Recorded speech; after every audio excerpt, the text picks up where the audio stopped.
my lovely scrumptious honey pumpkin, Gary. Did you get off work? Let's make today the day we finally get on the train home together. Kayla, hey. Sorry, but I can't. I've already got an engagement with someone. Oh, you do? But, you do want to get on the train home with me, right? Right? 'Cause, it's our, What? You don't happen to be a little bit forgetful, do you, Gary? Or are you a bit slow when it comes to romance? Huh? Or maybe you'd be embarrassed if everyone saw you leaving the office with me. Chill out and relax a little. It's fine.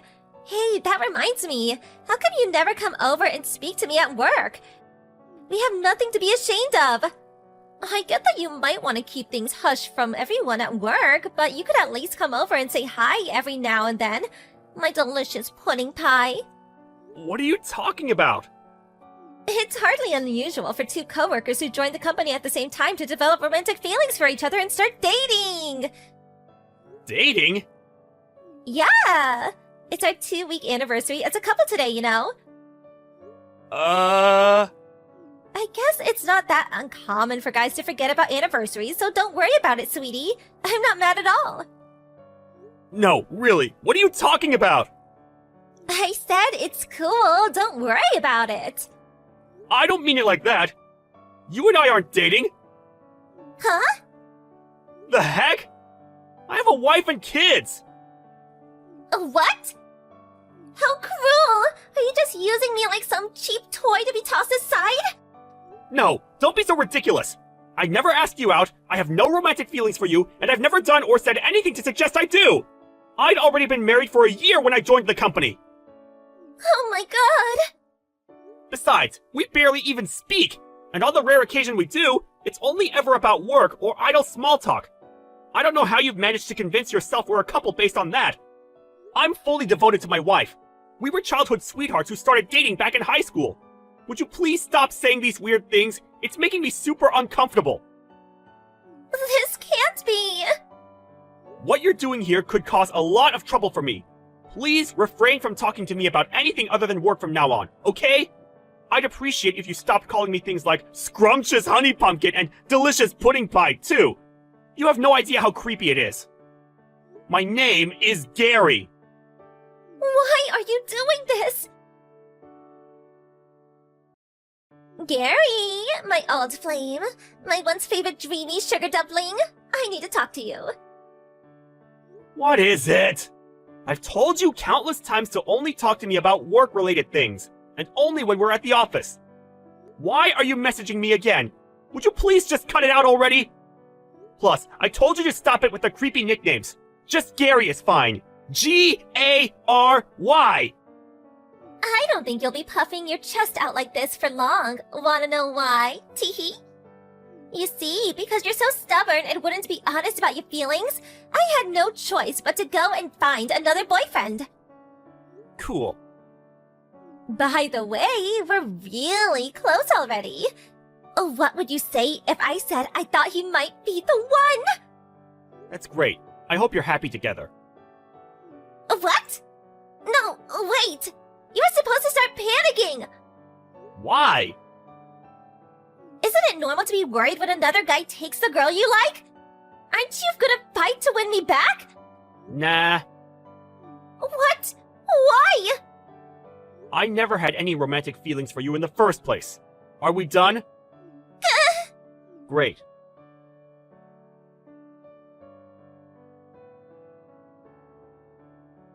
Gary, this is bad. Real bad. Sarah, what's wrong? You're on errands out of the office now, right? That's right. I'll be finishing up and heading back soon, though. No, please, you can't. The manager told me to tell you not to come back to the office. Why not? Kayla's really gone and done it. Kayla? What do you mean? She got caught having a steamy romp with Steve, the manager from sales and marketing, in the stationery cupboard. What?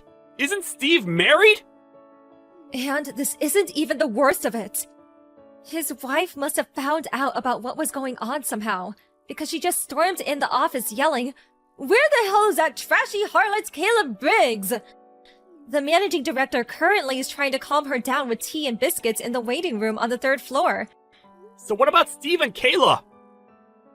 Steve immediately admitted wrongdoing, got on his hands and knees, and begged his wife for forgiveness in the hallway in front of half the company. The managing director ordered him to wait on the 4th floor meeting room, so that's where he is now. As for Kayla, she's currently barricading herself in the 2nd floor inventory management room.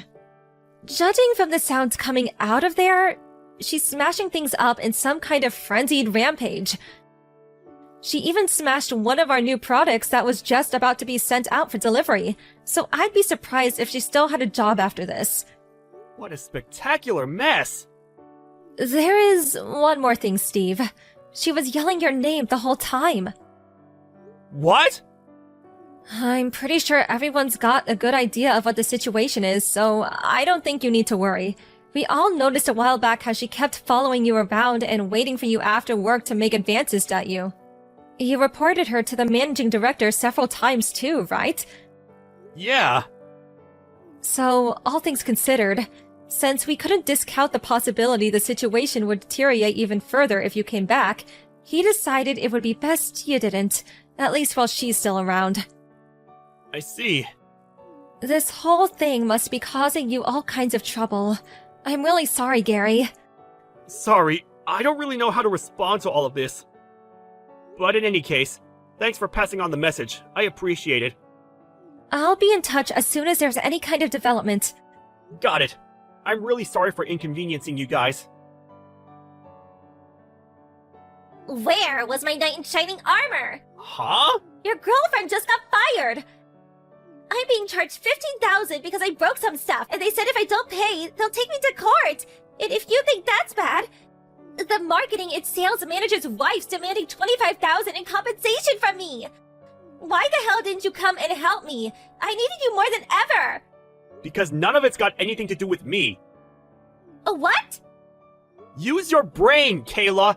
None of this would have happened in the first place if not for your sordid tryst with Steve from sales in the stationery cupboard. He's a married man. No matter which way you look at it, treating me like I'm your boyfriend like some kind of stalker, getting yourself into a career-threatening situation, then demanding I come and get you out of it is not acceptable behavior! How could you be so blind, Gary? The only reason I did this was to force you to be honest about your feelings. The reason I made love to a married man in the stationery cupboard is because I love you. That's quite possibly the most ludicrous thing I've ever heard. The fact you have a wife and kids is irrelevant. We don't choose the wanderings of our hearts. The world of love is the world of mystery. But you're so stubborn. I had to resort to extreme measures to force you to admit how you felt. And be honest about the fact that you're head over heels in love with me. That's why I had to find a new boyfriend. What the hell? That's why you had an affair with the married sales manager? That's right. Things might have not worked out exactly as I planned, and maybe I did lose my job over it. But surely at least now you realize how much you love me. Surely now you realize how important I am to you. Tell me you do, my sweet trickle muffin. Hurry up and admit you're crazy about me. Divorce your wife and let's be together forever. I'm unemployed now, so I'm ready to be your stay-at-home housewife. It's actually perfect timing when you think about it. I'll be the wife of your dreams. Let's build a household full of love and warmth together, my chocolate love bunny. More like the wife of my nightmares. I feel like I'm in a horror movie. You're actually insane. Huh? I can't believe things got this out of hand as a result of your misunderstood delusions. Misunderstand delusions? No, you're wrong. It baffles me how you can say that with such confidence. There genuinely isn't a shred of self-doubt in you, is there? How many times have I told you now that I don't have romantic feelings for you? I've literally lost count. Come on, Gary. I saw the way you looked at me. The very first work drinking party we all went to after me and you joined the company, the moment our eyes met across the table. I remember it all like it was yesterday. The fateful moment. What? The fateful, precious moment our eyes met. The overwhelming force of your amorous gaze. You pierced my heart with your love spear! I won't let you say you've forgotten! I won't! What the hell? Ugh! Listen to me, lady. That drinking party you're talking about, I wasn't even there! My wife and son fell ill with something that day, so I ducked out of work early, which means I ended up having to pull out.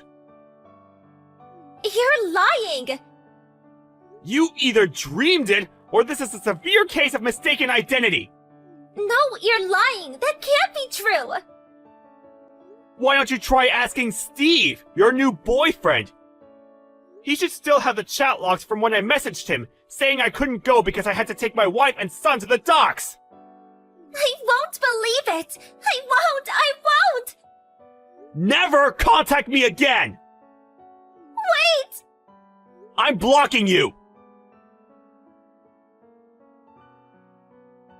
Kayla found her new boyfriend in the form of a married man for the most absurd reason imaginable.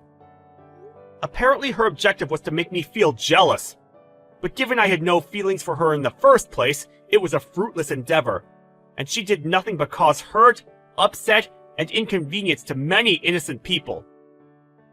On top of that, Steve from sales also got fired when the extent of the damage to the business his lover had caused with her spectacle became apparent. I heard that after he divorced his wife, he continued to be obsessed with Kayla. Eventually, they got married on the condition that he'd cover all of the compensation she owed, and he even convinced his parents to let them both move in with them in the family home. Rumor has it that Steve's parents are known in the neighborhood for being a little peculiar and idiosyncratic.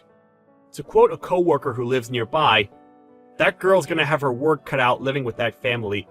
It's not a fate I'd wish on my worst enemy." A chill runs down my spine every time I think about the unfortunate future that awaits her. If only she didn't go making the mother of all misunderstandings.